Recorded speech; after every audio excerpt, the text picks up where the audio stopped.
socialism was. He never bothered to read what Lenin said, what Marx said, but he believed that to get something out of the Russians,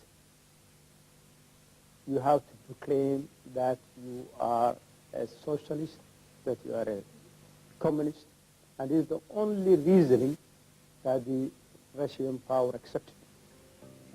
In this hectic era, new government buildings were put up. Factories were built, producing products as diverse as tiles, processed fish, pasta, cigarettes and matches. The fertile fishing grounds were exploited for export. Traditional exports of Somali livestock went to the Arabian Gulf countries and the rest of Africa, in demand because they were disease-free and naturally produced.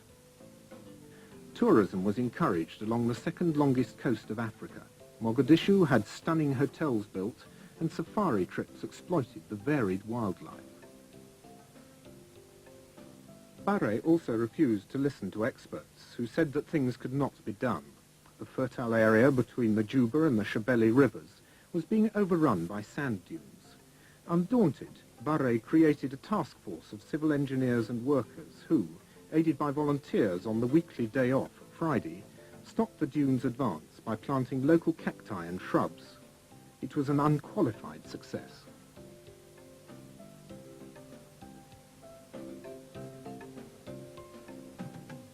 Things were going very much Siad Barre's way. In 1974, he became chairman of the Organization of African Unity, hosting meetings of African heads of state. Having traditionally close ties with Arabia, it was no surprise when he took Somalia into the Arab League. Barre's prestige and international reputation soared. Even in the West, he was admired as a pragmatist, influenced by the Soviets, but not engulfed by them. The Soviets, though, were still anxious to consolidate their gains, and wary of ongoing Western construction projects, the Americans in Ethiopia and a growing Chinese influence signed a treaty of friendship and cooperation with Barre in 1974.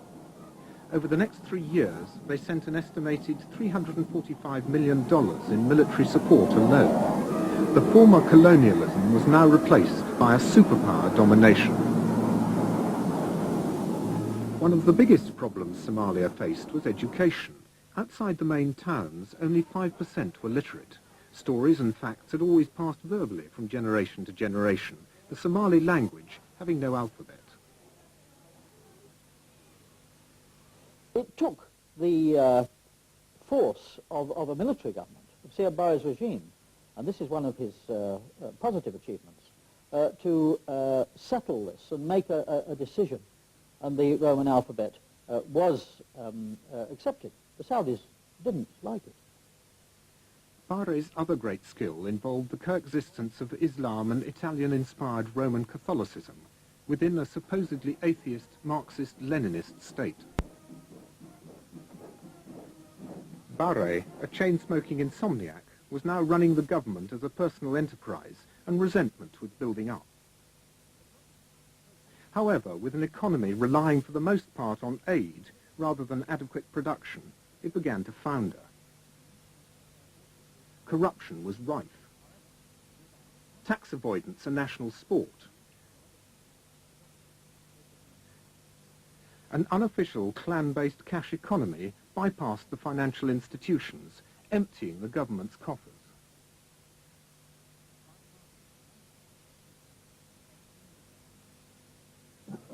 Now, with the country rallying behind him, Siad Barre had to look for more ambitious plans to foster his power gains and further attempt to go down in history as father of the Somali nation.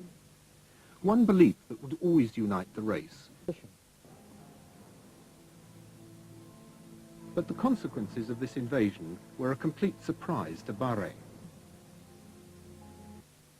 Despite being politically unsure of Barre, the Americans were acutely aware of the growing Soviet superiority in the region. The Soviets had built major military facilities in the Dalek Islands in the Red Sea, air and naval bases in Aden, and on the island of Socotra.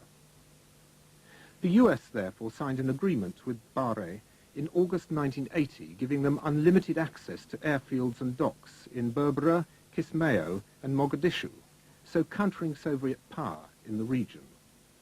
Meanwhile, the Saudis, the biggest importers of Somali livestock, had started their ranches in Australia. Exports plummeted. To atone, Saudi Arabia helped out with 2 years free oil. But there might have been an ulterior motive. Somalia was sitting on oil fields that would have been easier and cheaper to exploit than the Middle Eastern ones.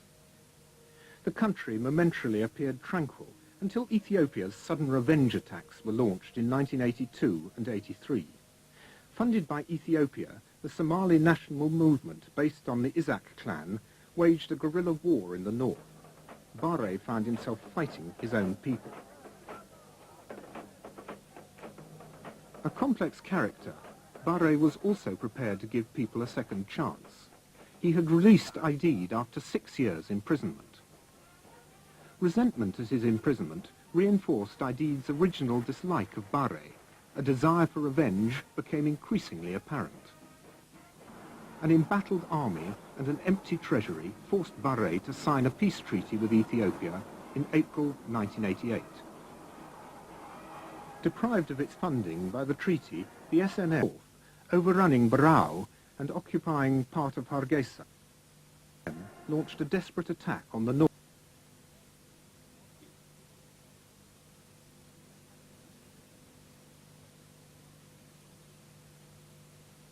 Barre was furious and unleashed the full strength of his forces against the rebels. Mercenaries bombed the rebel cities, their own people. Artillery barrage, as many Somali pilots refused to kill their soldiers, finished the job. The SNM policy militarily seemed to me to be very misguided. They rushed straight into Hargeisa, occupied a part of the town, and tried to hold it. The government troops there then simply shelled that part of the town and used their MiG and Hunter aircraft to bomb it. And I've been there since, and it is a most horrific sight. I mean, they've just destroyed that part of the town. Obviously, the government forces bear the main responsibility. They actually did the shelling and the bombing. But it was a very bad military move for the SNM to try and hold part of the town and conquer the rest of it. I mean, it would have been much more sensible to try and cut it off and to bring it down by siege rather than just seize the town by force. And of course, they were eventually forced to withdraw.